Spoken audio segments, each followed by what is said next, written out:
Hi, I'm Malcolm Nance, and this is a special Black Man Spy.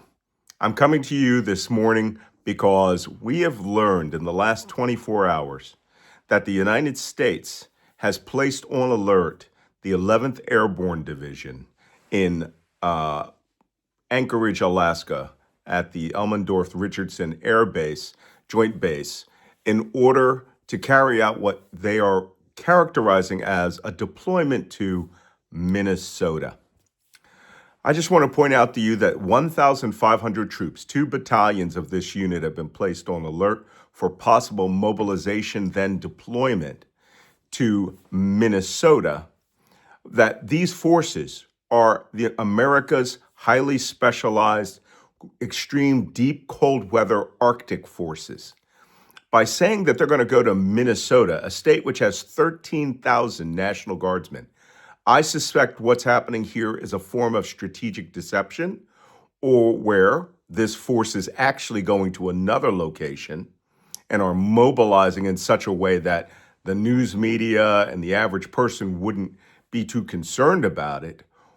Because since Minnesota has 13,000 National Guard troops who live in their cold climates, as well as forces of the National Guard from North Dakota, Washington State, other parts that are very cold, it brings to question what this force, the 11th Airborne Division, is actually going to do.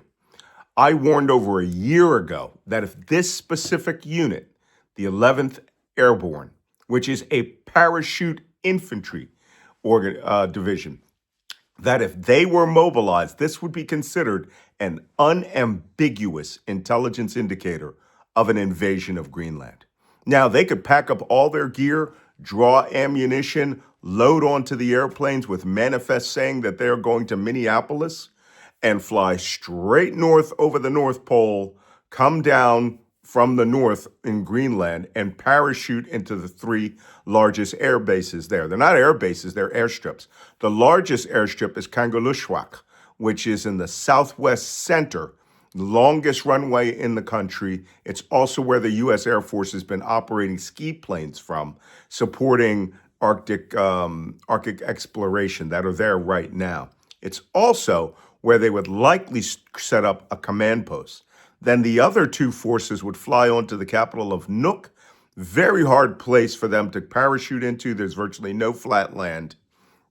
So that would likely be carried out in coordination with a special forces mission to seize the airport.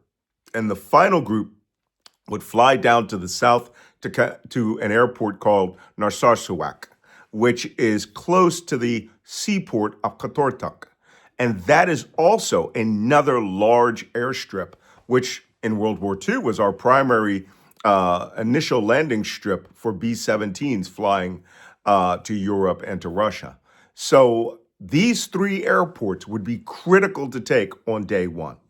And what forces would they use? Well, other than the special forces to actually seize the airstrips, these forces could parachute straight down onto these airports, clear any obstacles that are there, and then be prepared for follow-on aircraft bringing food, water supplies, logistics, armored vehicles.